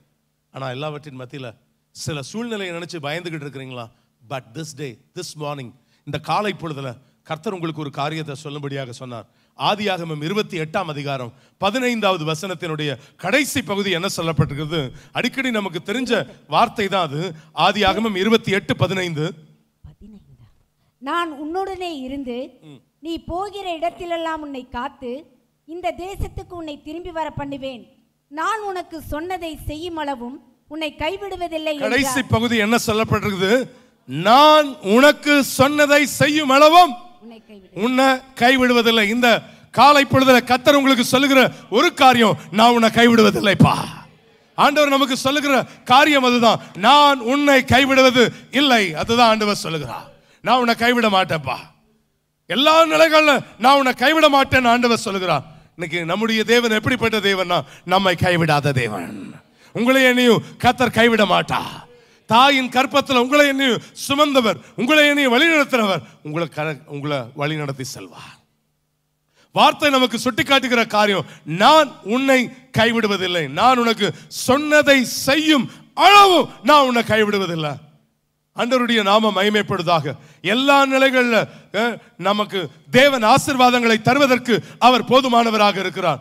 Don't try out any options, don't try out any alternatives. அவர் நம்மை கைவிடுவதில்லை. இது பார்க்கலாம், அப்படி போலாம், இப்படி போலாம், பல காரியங்களை நீங்க ட்ரை பண்ணியிருக்கலாம். ஆனா எதுவுமே நமக்கு என்ன பண்ணல, சக்சஸ் ஆகலையா?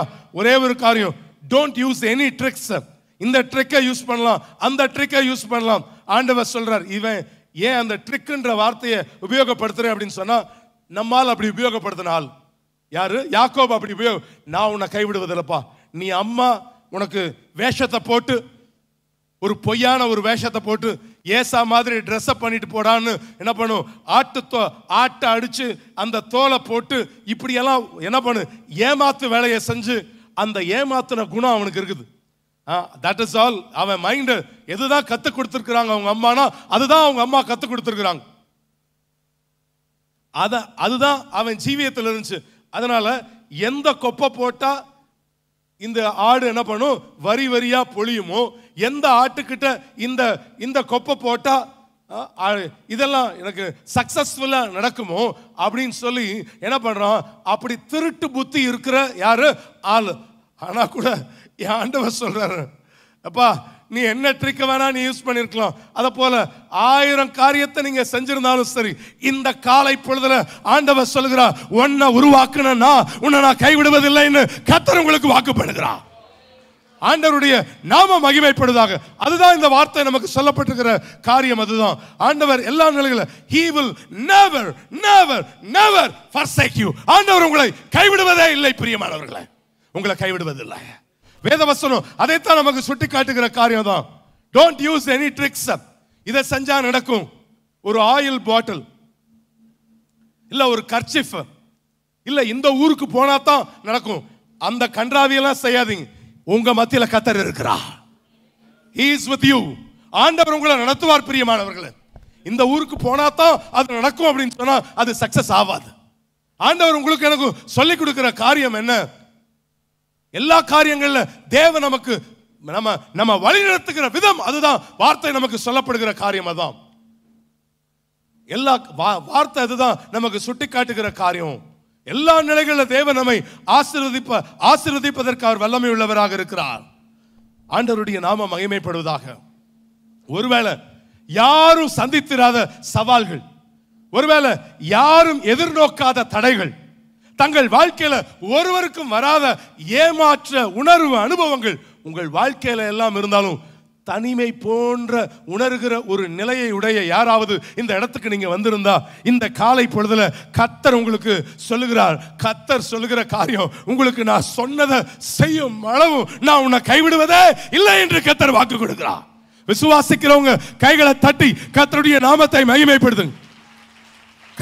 கர்த்தருடைய நாமத்தை மகிமைப்படுத்தும். இன்னும் உற்சாகமா கர்த்தருடைய நாமத்தை மகிமைப்படுத்தும். God is good. அவர் நல்லவர், அவர் நல்லவர். வார்த்தை அதுதான் நமக்கு சொல்லப்பட்டிருக்கிற காரியம் அதான். Don't use any tricks. கர்த்தர் சொல்கிறார், நான் உன்னை கைவிடுவதில்லைப்பா. சி மைனர்மா. ஹalleluya. எல்லா நிலைகளிலும் தேவன் நம்மை ஆசீர்வதிப்பதற்கு அவர் போதுமானவராக இருக்கிறார். ஆண்டவருடைய நாமம் மகிமைப்படுவதாக. எல்லா காரியங்களிலும் தேவன் நம்மை ஆசீர்வதிப்பதற்கு அவர் போதுமானவர். Do you know, எல்லா நிலைகளிலும் why he never forsake you? ஏன் உங்களை கைவிட மாட்டார் தெரியுமா? ஏன் ஆண்டவர் உங்களை கைவிடுவதில்லை? ஏன் அவர் உங்களை என்னையும் கைவிடுவதில்லை? வார்த்தை நமக்கு சொல்லப்பட்டிருக்குது. 1 சாமுவேல் 12ஆம் அதிகாரம் 22ஆம் வசனம்.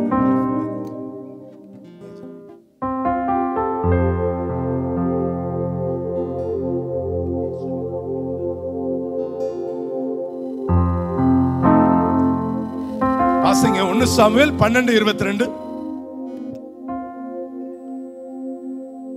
கர்த்தர் உங்களை தமக்கு ஜனமாக்கிக் கொள்ள பிரியமானபடியால் கர்த்தர் தம்முடைய மகத்துவமான நாமத்தின் நிமித்தம் தமது ஜனத்தை கைவிட மாட்டார். கைகளை உயர்த்தி ஒரு அல்லேலூயா சொல்லுங்க பாப்போம். ஒன்னு சொல்றார் ஆண்டவர் இந்த இடத்துல. ஏன் தெரியுமா உங்களை கைவிட மாட்டார்? என்னால கைவிட மாட்டார்னு சொல்ல, அவருடைய நாமத்தின் நிமித்தம் கைவிட மாட்டார். அவர் ரொம்ப நல்ல ஆண்டவர். என்னைய வச்சுட்டு என்ன செய்யறது? அதுதான் வார்த்தை சொல்லப்படுது. நமக்கு என்ன பெயர் தெரியுமா? நம்ம வேதத்துல நீங்க நம்ம உலகத்துல நம்ம பார்க்கும்போது பல காரியங்கள் இங்க ஒண்ணு சொல்வது அங்க ஒண்ணு சொல்லுது, இங்க சொல்வது அங்க சொல்றது, அங்க சொல்றது இங்க சொல்றது, அப்படி முடிச்சு போடுற ஆளுக்கு என்ன பெயர்னு நமக்கே தெரியும். அந்த பெயரை வச்சு என்ன பண்ணல, உனக்கு நான் செய்வேன்னு சொல்லப்பா. ஆண்டவருடைய நாம மகிமைப்படுவதாக. ஏன்னா சிலர் பாத்தீங்கன்னா பேசுற வார்த்தைக்கு என்ன பண்ணும், கைதான் பதில் பேசும். அந்த விதத்துல நான் என்ன பண்ண மாட்டேன், உங்களுக்கு ஏதாவது எல்லா காரியங்களை கை பேசணும், நமக்கு அவங்களுக்கு என்ன பேருன்னு நமக்கே தெரியும்.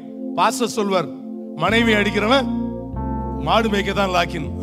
மேடம் அதான் நான் அதுக்கு விளக்கம் சொல்லிருக்கிறேன்.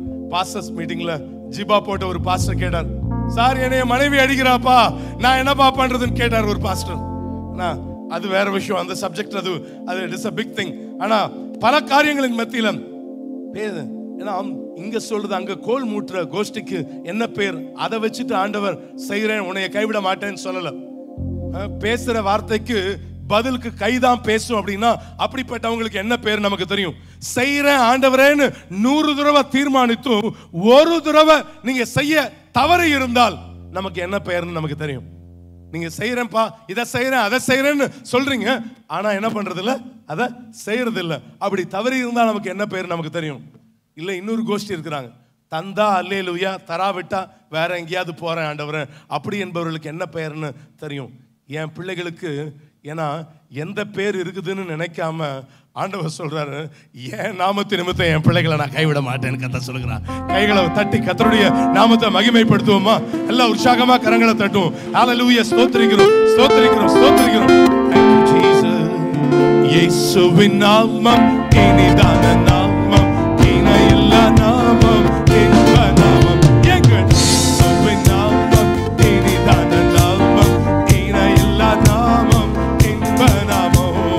பாவத்தை போக்கும், பயமதை நீக்கும், பரம சந்தோஷம் பக்தருக்கு அளிக்கும்.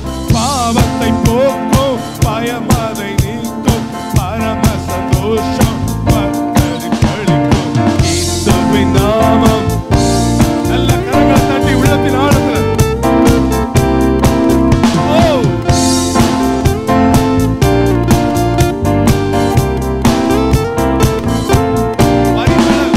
பரிமள தைலமா இயேசுவின் நாமம், பாரிக்கும் வாசனை வீசிடும் நாமம்.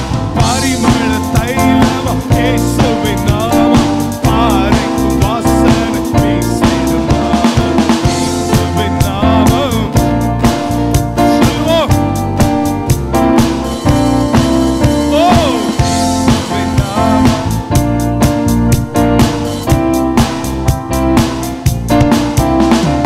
சாத்தானி சேனை ஜெயித்த நாமம், சாப பிசாசை ஆமென். சேனை ஜெயித்த நாமம், சாப பிசாசை துரத்திடும் நாமம். இயேசுவின் நாமம் இனிதான நாமம், இணையில்லா நாமம், இன்ப நாமம். எங்கள் ராபா ஷெகெதே இணையில்லா நாமம். சொல்லுவோம். வானிலும் பூவிலும் வாராதி வானவர். ஆமென். வாராதி வானவர். இயேசுவின் நாமம், இயேசுவின் நாமம், இனிதான நாமம், இணையில்லா. ஹல்லேலூயா. இயேசுவின் நாமம் இனிதான நாமம், இணையில்லா நாமம், இன்ப நாமம். கரங்களை தட்டி கர்த்தருடைய நாமத்தை மகிமைப்படுத்துவோமா? எல்லாம் உற்சாகமா கரங்களை தட்டுவோம். He is a good God. ஆண்டவருடைய நாமம் மகிமைப்படுவதாக. ஹல்லேலூயா. கர்த்தர் உங்களை தமக்கு ஜனமாக்கிக் கொள்ள பிரியமானபடியால் கர்த்தர் தம்முடைய நாமத்து நிமித்தம், தம்முடைய மகத்துவமான நாமத்து நிமித்தம், நல்லா அந்த வார்த்தையை கவனிங்க. 1 சாமுவேல் 12:22 சொல்லப்பட்டிருக்குது, தமது ஜனத்தை கைவிட மாட்டார். உங்களை கர்த்தர் கைவிட மாட்டா. உங்க குடும்பத்தை கர்த்தர் கைவிட மாட்டா. உங்க பிள்ளைகளை கர்த்தர் கைவிட மாட்டா. உங்க சூழ்நிலையிலிருந்து கர்த்தர் உங்களை கைவிட மாட்டா. அதுதான் வார்த்தை நமக்கு சொல்லப்பட்டிருக்கிற காரியம். கைவிட மாட்டார். ஆண்டவருடைய நாம மகிமைப்படுவதாக. எல்லா நிலைகளில் தேவன் நம்மை ஆசீர்வதிப்பதற்கு அவர் போதுமானவராக இருக்கிறார். இப்போ அந்த ஆதியாகமம் 28:15 முதல் பகுதியை வாசிங்க. ஆதியாகமம் 28:15 முதல் பகுதி. நான் உன்னுடனே இருந்து, நல்லா கவனிங்க அந்த வார்த்தையை, நான் உன்னோடு கூட இருந்து. கைவிடுவதில்லை அப்படின்னா என்ன அர்த்தம்? நான் உன்னோடையே இருப்பேன். ஆண்டவர் சொல்றாரு, நான் உன்னோடு கூட இருப்பேன். அதான் நீ போகிற இடத்திலெல்லாம் உன்னை காத்து. கைகளை உயர்த்தி ஒரு அல்லேலூயா சொல்லாமா? நல்ல சத்தமா ஒரு அல்லேலூயா சொல்லுவோம். அதுதான் வார்த்தை சொல்லப்பட்டிருக்கு. சியோனோ, கர்த்தர் என்னை கைவிட்டார், ஆண்டவர் என்னை மறந்தார் என்று சொல்லுகிறார். அங்க வாசிக்கிறோம், ஏசாயா தீர்க்கன் சொல்லுகிறான். ஏசாயா 49:14 அந்த வார்த்தை சொல்லப்பட்டிருக்கு. ஸ்திரீயானவள் தன் கற்பத்தின் பிள்ளைக்கு இறங்காமல் தன் பாலகனை மறப்பாலோ, அவர்கள் மறந்தாலும் என்ன பண்ணுவதில்லை? நான் உன்னை கைவிட மாட்டேன்ப்பா, நான் உன்னை கைவிடுவதில்லை. ஆண்டவர் சொல்லுகிறார், நான் உன்னோடு கூட இருப்பேன். அதனுடைய அர்த்தம் அதுதான். கைவிடுவதில்லை அப்படின்னா அதனுடைய what is the meaning அப்படின்னா, நான் உன்னோடு கூட இருப்பேன். கர்த்தர் சொல்லுகிறார், நான் உன்னோடு கூட இருப்பேன்.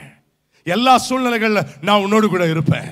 அதுதான் வேத வசனம் நமக்கு சுட்டி காட்டுகிற காரியம். அதுதான் ஆண்டவருடைய நாம மகிமைப்படுவதாக. மாத்திரமல்ல, தொடர்ந்து அந்த வசனம் நமக்கு சொல்லப்பட்டிருக்குது. ஏசாயா 49:16 வாசிக்கிறோம். இதோ என் உள்ளங்கைகள் என்ன பண்ணிருக்கிறேன்? உன்னை நான் வரைஞ்சிருக்கிறேன்ப்பா. என் மதில்கள் எப்போதும் எல்லாமே ஆண்டவர் சொல்றாரு. அதாவது உன் மதில்கள் எப்போதும் என்ன பண்ணிருக்கிறதுக்கு என் முன்பாக இருக்குது. அப்படின்னா என்ன அர்த்தம்?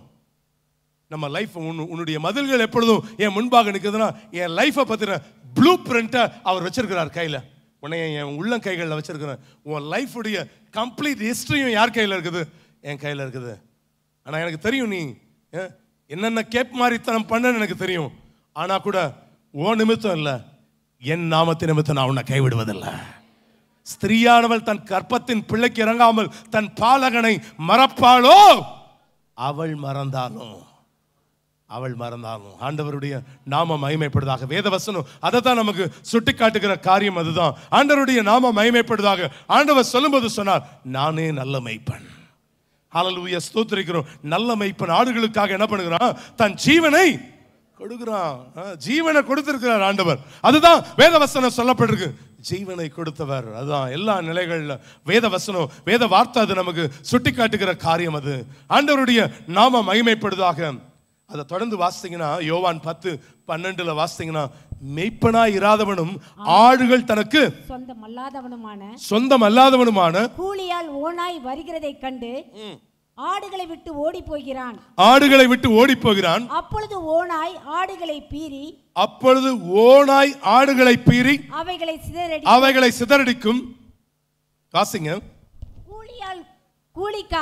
கூலியால் கூலிக்காக வேலை செய்கிறவனாகையால் ஓடி போகிறான். ஆடுகளுக்காக அவன் கவலைப்படான். நானே நல்ல மேய்ப்பன். பிதா என்னை அறிந்திருக்கிறது போலவும் நான் பிதாவை அறிந்திருக்கிறது போலவும் நான் என்னுடையவைகளை அறிந்தும் என்னுடையவைகளால் அறியப்பட்டிருக்கிறேன். ஆடுகளுக்காக என் ஜீவனையும் கொடுக்கிறேன். கைகளை தட்டி கர்த்தருடைய நாமத்தை மகிமைப்படுத்துவோமா? ஆண்டவருடைய நாம மகிமைப்படுவதாக. எல்லா நிலைகளில் கர்த்தர் நமக்கு சொல்லுகிற வார்த்தை அதுதான். ஆண்டவர் எல்லா காரியங்களில் he will never forsake you. உங்களை அவர் கைவிடுவதில்லை. அதான் வார்த்தை சொல்லப்பட்டிருக்கிற காரியம். அதான் நான் உன்னோடு கூட இருந்து நீ போகிற இடத்திலெல்லாம் உன்னை காத்து.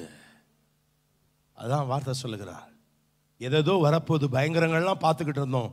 ஆனால் இன்னைக்கு கர்த்தர் சொல்றார், நான் உன்னை கைவிட மாட்டேன்ப்பா, நான் உன்னை கைவிட மாட்டேன்.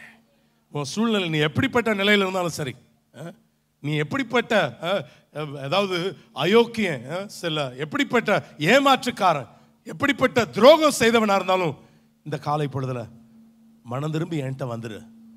நான் உன்னை கைவிட மாட்டேன், நான் உன்னை கைவிடுவதில்லை. ஏன்னா அங்கே அப்பாவை ஏமாத்துறான், மாமனாரை ஏமாத்துறான், பல காரியங்களை ஏமாத்துற ஒரு காரியத்தை தான் யாக்கோபு வாழ்க்கையில் பார்க்குறோம். அவன் நிமித்தம் கிடையாது, என் நாமத்து நிமித்தம் என்ன பண்ணுவேன்? அந்த ராத்திரி பொழுது அதெல்லாம் அந்த அந்த எல்லா ஏமாத்து செஞ்சு வாழ முடிஞ்சிச்சா? ஒரு நாளாவது அவனால் வாழ முடிஞ்சா? வாழ முடியலையே. ஏன்னா அது நமக்கு வாழ்வழிக்காது. நமக்கு தஞ்சம் புகுவதற்கு ஒரே ஒரு அடைக்கலம் கர்த்தர் மாத்திரம்தான். அவர் உங்களை கைவிடுவதில்லை. நான் உன்னை காத்துக்கொள்வேன் கர்த்தர் சொல்லுகிறார். உங்களை எல்லா நிலைகளில் உங்களை பராமரிப்பதற்கு என் தேவன் அவர் போதுமானவராக இருக்கிறார். செய்வார் என்பதில் சந்தேகம் அல்லவே அல்ல. பிரியமானவர்களே, ஆண்டவருடைய நாம மகிமைப்படுவதாக. எல்லா காரியங்களில் தேவன் அற்புதத்தை செய்வதற்கு அவர் போதுமானவராக இருக்கிறார். அதான் வார்த்தை சொல்லப்பட்டிருக்கு. அதாவது அங்க வீட்டை விட்டு துரத்திட்டாங்க. அண்ணன் என்ன பண்ண போறான், எப்ப அடிக்க போறான்னு தெரியல. he was very lonely. ரொம்ப லோன்லியா இருக்கிறான். இந்த இடத்துல கூட எல்லாமே இருக்குதுங்க எனக்கு வீட்டில், ஆனா தனிமையை உணர்ந்துகிட்டு இருக்கிறீங்களா? ஆண்டவர் சொல்றார், நான் உன்னோடு கூட இருக்கிறேன். I am for you. நான் உனக்காகவே இருக்கிறேன். இந்த காலை பொழுதுல கர்த்தர் சொல்லுகிறார். எல்லாம் இருக்குது, வீடு இருக்குது, மனைவி இருக்கிறாங்க, புருஷன் இருக்கிறான், பிள்ளைங்க இருக்குது, வேலை இருக்குது, பிசினஸ் இருக்குது, எல்லாமே இருக்கு, கார் இருக்குது, என்ன எல்லாம் இருக்கு, பைக் இருக்கு, எல்லாம் இருக்கு. ஆனா எல்லாமே இருந்து கூட தனிமையில் இருக்கிற ஒரு நிலையில் இருக்கீங்களா? அப்படித்தான் அவன் இருந்தான். ஏன்னா சொத்தெல்லாம் யாருக்கு வந்துருச்சு? யாக்கோபுக்கு வந்துருச்சு. ஆனாலும் அந்த இடத்துல தனிமையில் இருக்கிறான். இந்த காலை பொழுதுல ஒரு தனிமை உணர்வோடு கூட வந்திருப்பீங்க அப்படின்னு சொன்னா கர்த்தர் சொல்லுகிறார், அந்த இடத்துல யாக்கோபுக்கு சொன்ன ஆண்டவர் இந்த காலை பொழுதுல உங்களை பார்த்து சொல்லுகிறார், நான் உன்னை கைவிடுவதில்லை. I will never forsake you. I will never forsake you. மனுஷன் யோசிக்கிற மாதிரி யோசிக்கிற ஆண்டவர் என் ஆண்டவர் இல்லை, அவர் நல்லவர். ஹல்லேலூயா. சி மைனர் கொடுமா. ஹல்லேலூயா. thank you Lord. எல்லா நிலைகளில் கர்த்தர் நம்மை ஆசீர்வதிப்பதற்கு போதுமானவர். மறவா இயேசு மறவா, உன்னை ஒரு இமை பொழுதிலும் மறவா. மறவா இயேசு மறவா, உன்னை உருவாக்கின இயேசு மறவா. மறவா இயேசு மறவா, உன்னை ஒரு இமை பொழுதிலும் மறவா. மறவா இயேசு மறவா, உன்னை உருவாக்கின இயேசு மறவா. தரிசனம் தந்தவ மறவா, தாங்கியே நடத்திட மறவா. தரிசனம் தந்தவ மறவா, தாங்கியே நடத்திட மறவா.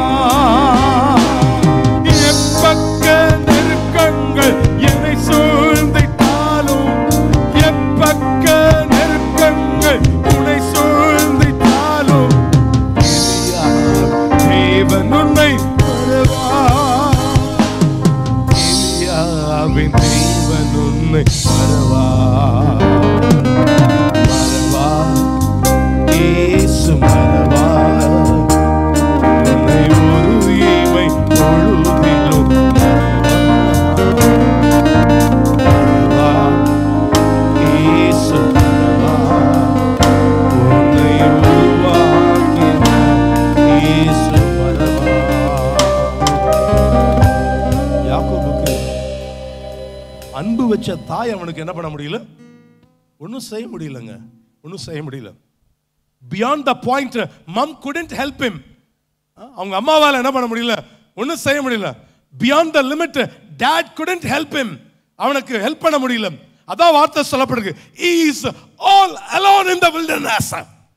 தனிமையில் இருக்கிறான், வனாந்தரத்தின் பாதையில தனிமையில் இருக்கிற ஒரு சூழ்நிலை. அப்படிப்பட்ட சூழ்நிலையில் ஒரு வேலை இந்த காலை பொழுதுல வந்திருக்கலாம். ஆண்டவர் நமக்கு சொல்லுகிற காரியம் அதுதான். ஆண்டவருடைய நாமம் மகிமைப்படுவதாக. எல்லா நிலைகளில் கர்த்தர் நம்மை வழி நடத்துகிறவர் அவர். பிரியமானவர்களே, அதுதான் வார்த்தை நமக்கு சொல்லப்படுது. God personally appeared. தேவன் அவனோடு கூட கர்த்தர் கிட்ட வந்தார். அவங்களுக்கெல்லாம் சொல்லாத வார்த்தைய இவன்ட்ட சொன்னார் ஆண்டவர். ஆபிரகாம் கிட்ட சொல்லாத வார்த்தைய ஈசாக்கு கிட்ட சொல்லாத. அங்க என்ன சொன்னார்னா, ஆபிரகாம் என்ன சொன்னார்? நான் உன்னை ஆசீர்வதிப்பேன். அதான் ஆண்டவர் சொன்னார், நான் உன்னோடு கூட இருந்து உன்னை என்ன பண்ணுவேன்? உன்னை ஆசீர்வதிப்பேன்னு சொன்னார். அதுதான் ஆபிரகாமுக்கு சொல்லப்பட்ட காரியம். ஈசாக்குக்கும் அப்படிப்பட்ட வாக்குத்தத்தங்களை கொடுத்தார். ஆனா அந்த இவன் சூழ்நிலை அப்படிங்க, அப்படி அவங்க எல்லாம் அப்படி போல, அந்த சூழ்நிலை இல்ல. அப்படிப்பட்ட வில்டர்னஸ்ல அப்படியே தவிச்சு உட்கார்ந்துகிட்டு இருக்கிறான். என்ன செய்யறதுனே தெரியாம தவிச்சு உட்கார்ந்துகிட்டு இருக்கிற சூழ்நிலை. அப்படிப்பட்ட நிலைகள் ஆண்டவருடைய நாம மகிமைப்படுதாக. இந்த வார்த்தையை மாத்திரம் யாக்கோபுக்கு சேர்த்து சொல்றாரு, நான் உன்னை என்ன பண்ணுவதில்லை, கைவிடுவதில்லை. இந்த வருஷத்தை ஆரம்பிக்கும் போது எத்தனையோ கனவோடு ஆரம்பிச்சு இந்த வருஷம் முடிய போது சூழ்நிலை எல்லாம் எப்படி எப்படியோ இருக்குதோன்னு யோசிக்கிறீங்களா? ஆண்டவர் மறுபடியும் உங்களுக்கு சொல்றாரு, நான் உங்களை கைவிடுவதில்லை, நான் உன்னோடு கூட இருக்கிறேன்றத மறந்துடாதப்பா, நான் உன்னை வழி நடத்துவேன். ஹல்லேலூயா. வேத வசனம் அதுதான் நமக்கு சுட்டி காட்டுகிற காரியம். அதுதான் எல்லா நிலைகள்ல அதான், நான் உன்னை கைவிடுவது இல்லை என்று சொல்லி அந்த பகுதிகளில் வாசிக்கும் பொழுது வாசிக்கிறோம். ஆண்டவருடைய நாம மகிமைப்படுவதாக. எல்லா காரியங்கள்ல கர்த்தர் ஆசீர்வாதத்தை தருகிறத அந்த பகுதி நமக்கு சுட்டி காட்டுகிற காரியம் அதுதான். எல்லா காரியங்கள்ல தேவன் ஆசீர்வதிக்கிறவர். ஹல்லேலூயா. வாக்குத்தத்தம் தந்தவர் மறவா, வழிகாட்டி நடத்திட மறவா. வாக்குத்தத்தம் தந்தவர் மறவா, வழிகாட்டி நடத்திட மறவா. வானமும் பூமியும் நிலை மாறினாலும், வானமும் பூமியும் நிலை மாறினாலும், தம் வார்த்தையை நிறைவேற்ற மறவா, தம் வார்த்தையை நிறைவேற்ற மறவா. மறவா இயேசு மறவா, உன்னை ஒரு இமை பொழுதிலும் மறவா. மறவா இயேசு மறவா, உன்னை உருவாக்கின இயேசு மறவா. ஆதியாகமம் 32:24 வாசித்து பாருங்க.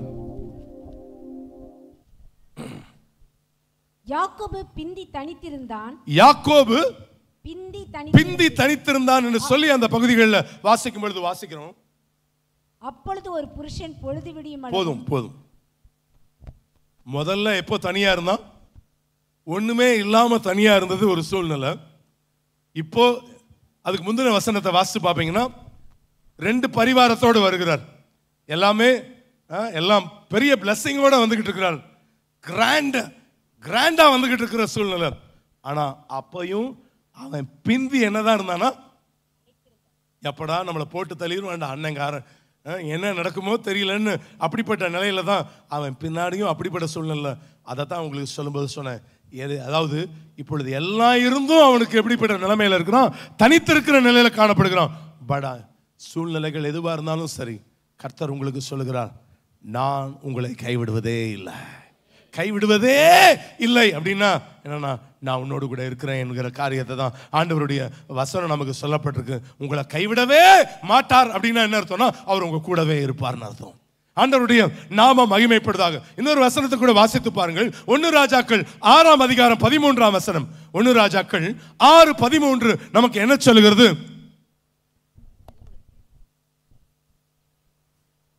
இஸ்ரவேல் புத்திரர் நடுவிலே வாசம் பண்ணி என் ஜனமாகிய இஸ்ரவேலை கைவிடாதிருப்பேன் என்றார். இஸ்ரவேல் புத்திரர் நடுவிலே வாசம் பண்ணி என் ஜனமாகிய இஸ்ரவேலை என்ன பண்ணிருப்பேன்? கைவிடாதிருப்பேன். அதாவது வாசம் பண்ணி டுவெல். ஆண்டவர் என்ன பண்றாருன்னா, உங்க நடுவுல அவர் வாசம் பண்ணி ஆண்டவர் சொல்றாரு, நான் உங்களை என்ன பண்ணுவேன்? கைவிடாதிருப்பேன். ஆண்டவர் உங்களை கைவிடாத தேவன் ஆண்டவர். அதுதான் வேத வசனம் நமக்கு சொல்லப்பட்டிருக்கிற காரியம். அது ஆண்டவருடைய நாம மகிமைப்படுவதாக. அதாவது நீங்க மத்தேயு 28:20 வாசித்து பார்த்தீங்கன்னாலும் ஆண்டவர் சீஷர்களை பார்த்து என்ன சொல்றா, நீங்க முடிவு பரியந்த நான் என்ன பண்ணுவேன்? நான் உங்களோடு கூட இருப்பேன் தான் ஆண்டவர் அங்கு வாக்கு கொடுக்கிறார். சகல நாட்கள்ல நீ உயிரோடு இருக்கிற வரைக்கும் ஆண்டவர் சொல்ற காரியம் என்னன்னா, நான் உங்களை கரம் பிடிச்சிருப்பேன். அது எவ்வளவு பெரிய ஆசீர்வாதம் பாருங்க.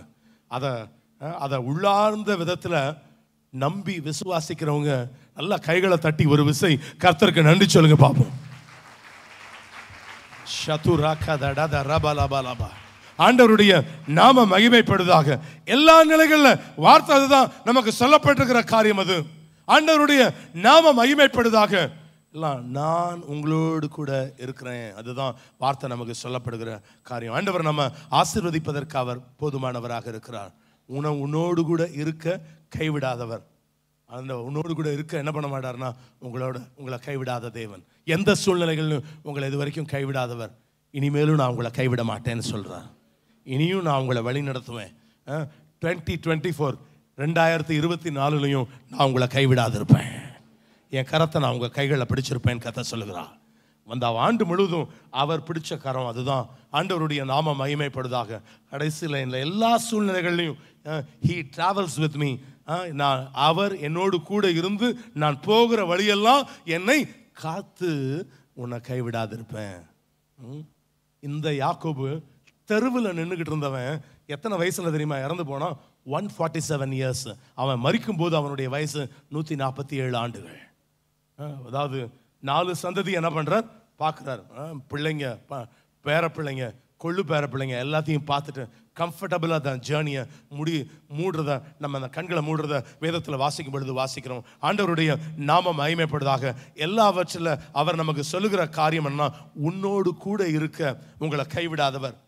அது மாத்திரமல்ல, ரெண்டாவது ஒரு வார்த்தை நமக்கு சொல்லப்பட்டிருக்கிற காரியம், அதுக்கு பல மீனிங்ஸ் இருக்கு. கைவிடுவதில்லை அப்படின்னா உங்களோடவே கூடவே இருப்பேன்னு சொல்றது இன்னொரு விதம். ஆனால் இன்னொரு காரியத்தில் வேதத்தில் வாசிக்கும் போது வார்த்தை நமக்கு சொல்லப்பட்டிருக்கிற காரியம் என்ன?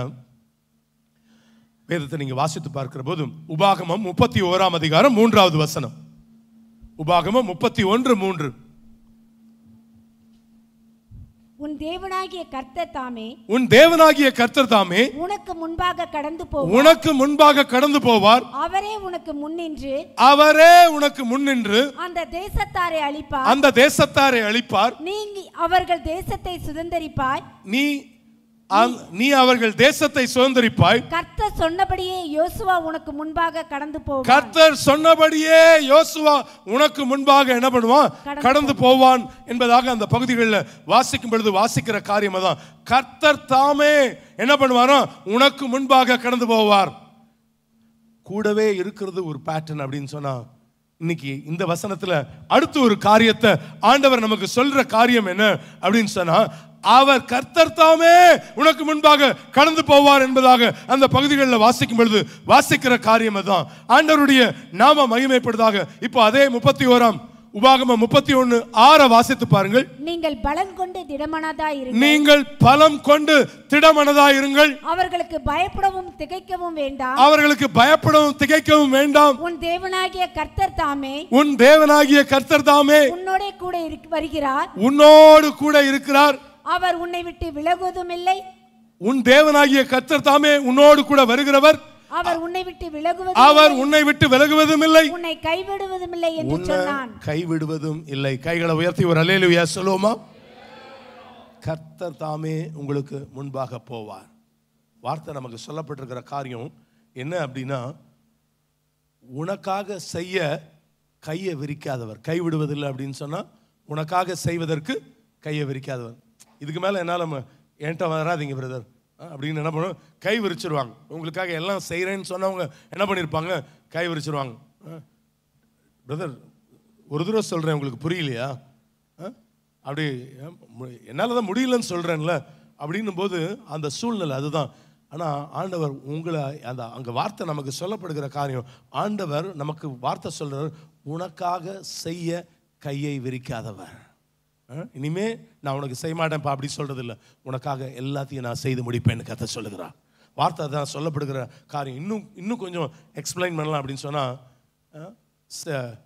கை கழுவி விடுவதில்லை.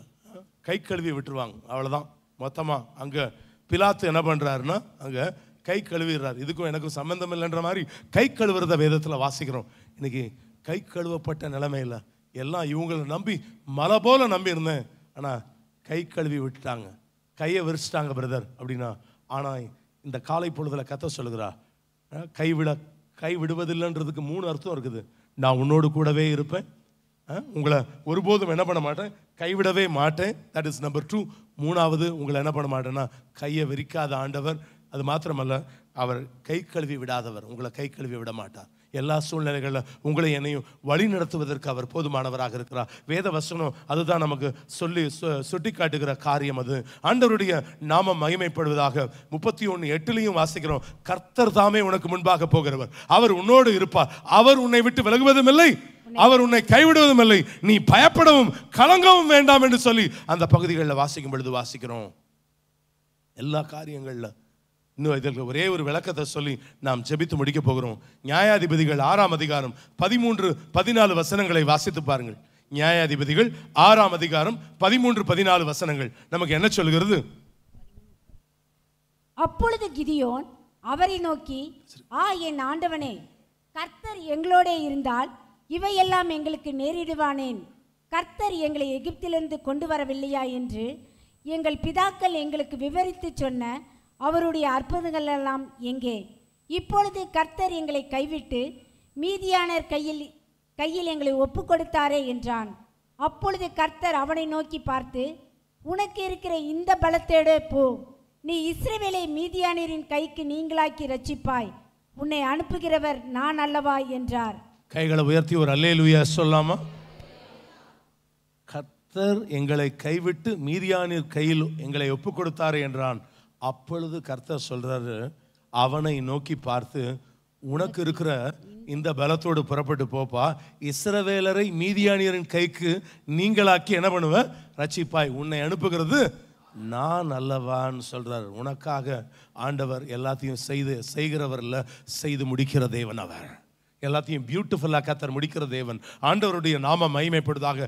எல்லா காரியங்களும் you will see the God's glory. ஆண்டவருடைய நாம மகிமைப்படுவதாக. இன்னும் ஒரு வார்த்தை, எரேமியா 51-56 கடைசி பகுதியை வாசிச்சு பாருங்க. எரேமியா 51ஆம் அதிகாரம் 56ஆம் வசனத்தினுடைய கடைசி பகுதி. அவர்களுடைய வில்லுகள் முறிந்து போகும், சரி கட்டுகிற தேவனாகிய கர்த்தர் நிச்சயமாக பதில் அளிப்பார். சரி கட்டுகிற தேவனாகிய கர்த்தர் நிச்சயமா என்ன பண்ணுவார்? பதில் அளிப்பார். சரி கட்டுகிற தேவன் அவர். கைகளை உயர்த்தி ஒரு அல்லேலூயா சொல்லுங்க பாப்போம். உங்களுக்கு சரி கட்டுவார் காரியங்களுக்கு, எல்லா காரியங்களை சரி கட்டுவார்.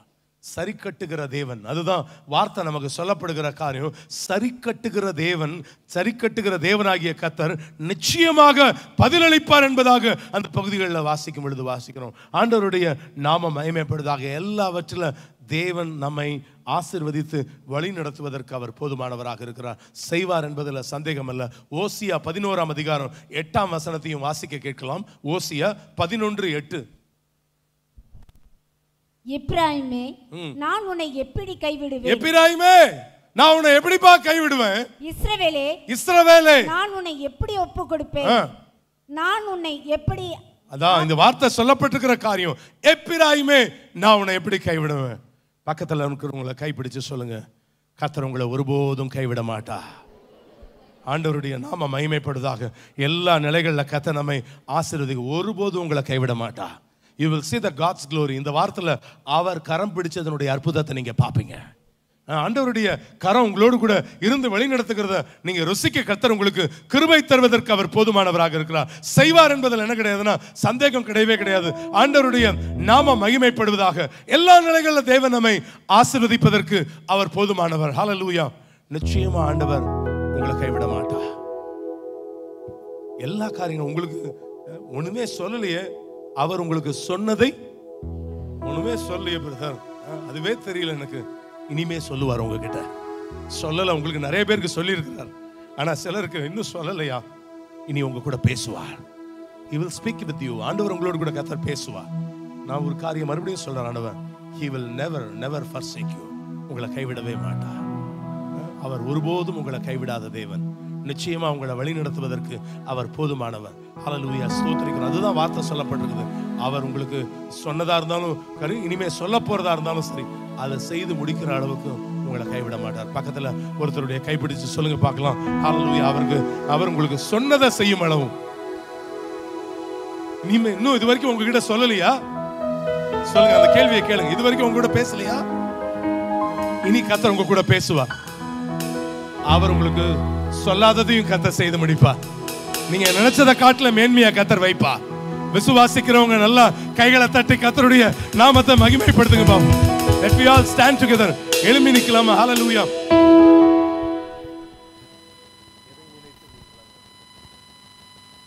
Hallelujah. Thank you Lord. கைகளை உயர்த்தி உள்ளத்தின் ஆழத்திலிருந்து எதை நினைத்தும் நீ கலங்காதே மகனே, யெகோவா தேவன் உன்னை நடத்தி செல்வார். யெகோவா தேவன் உன்னை நடத்தி செல்வார். சொல்லுவோம், எதை நினைத்தும், எதை நினைத்தும் நீ கலங்காதே மகளே, யெகோவா தேவன் உன்னை நடத்தி செல்வார். யெகோவா தேவன் உன்னை நடத்தி செல்வார். இதுவரை உதவின எபினேசர் உண்டு, இனியும் உதவி செய்வார். கைகளை உயர்த்தி சொல்வோம், இதுவரை உதவின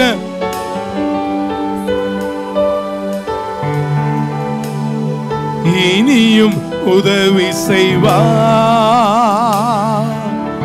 இனியும் உதவி செய்வார். எதை நினைத்தும் நீ கலங்காதே மகனே,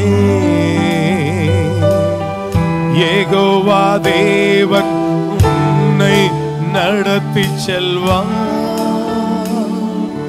யெகோவா தேவன் உன்னை நடத்தி செல்வார். புதுபெலன் அடைந்து சிறகுகளை விரித்து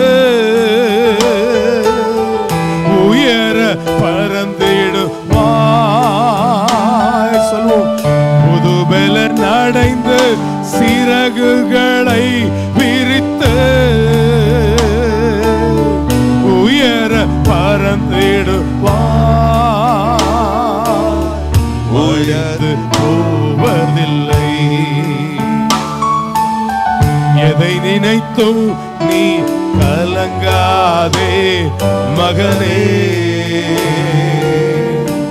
யெகோவா தேவன் உன்னை நடத்தி செல்வார்.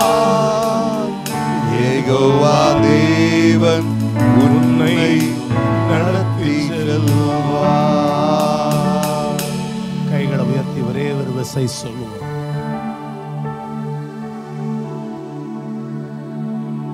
எல்லாம் இருந்து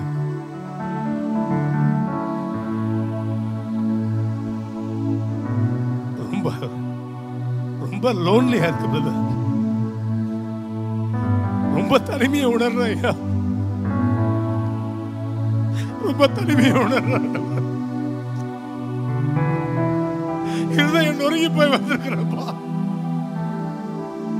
வேற நான் என்ன செய்யறதுன்னு தெரியல. எல்லா விதத்திலையும் முயற்சி செஞ்சு அவமானப்பட்டு தோத்து போய் நிற்கிறான்.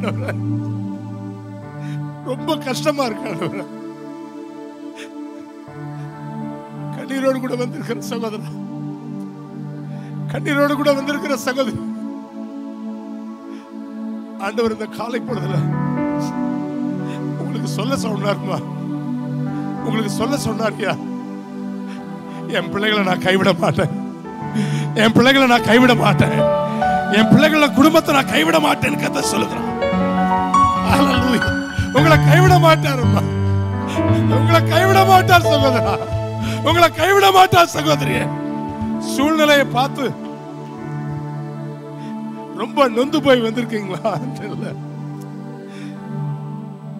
அவர் உங்களுக்கு சொல்றாரு. நிறைய பேர் கை விரிச்சிட்டாங்க உங்களை.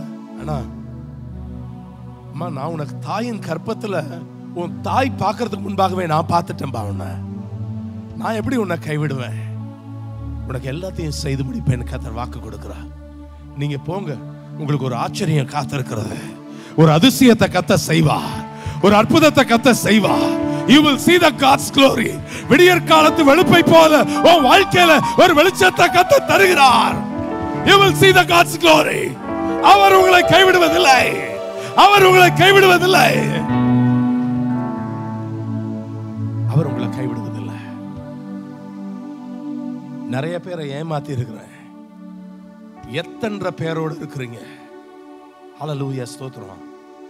ஆனாலும் கூட ஆண்டவர் சொன்னாரு, ஓ நாமத்தின் நிமித்தம் இல்லை, ஓ நாமத்தின் நிமித்தம் இல்லப்பா, ஏன் நாமத்தின் நிமித்தம் சொல்றேன், நான் உன்னை கைவிட மாட்டேன். இந்த செஞ்ச அயோக்கியத்தனத்துக்கு நான் தண்டனை அனுபவிச்சு தானே ஆகணும்.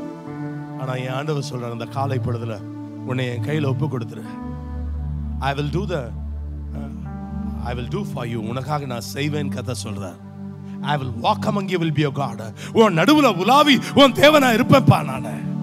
நான் உன்னை கைவிட மாட்டேன் கர்த்தர் சொல்லுகிறார். கர்த்தர் செய்ய போகிற மகத்துவமான காரியங்களை நீங்க பார்க்க போறீங்க. இந்த வருஷம் முடிவதற்குள்ளாக மகத்துவமான காரியங்களை நீங்க பார்க்க போறீங்க. இன்னும் 2 வாரம் இருக்குது. ஹல்லேலூயா. இன்னும் 12 நாட்கள் இருக்குது. ஹல்லேலூயா, ஹல்லேலூயா, ஸ்தோத்திரிக்கிறோம். You will see the God's glory. விசுவாசிக்கிறவங்க நல்லா கரங்களை தட்டி அந்நிய பாஷைகள்ல ராபா லாக்கா தரபா ஷே டே டே டே டே ரே ரிபா லாக்கா தரபா பாபா உராமா ஷியக்க துடா தரபா ரபா ரிபா லாக்கா தரபா ரபா ரபா உராபா ரபா ரபா ரபா.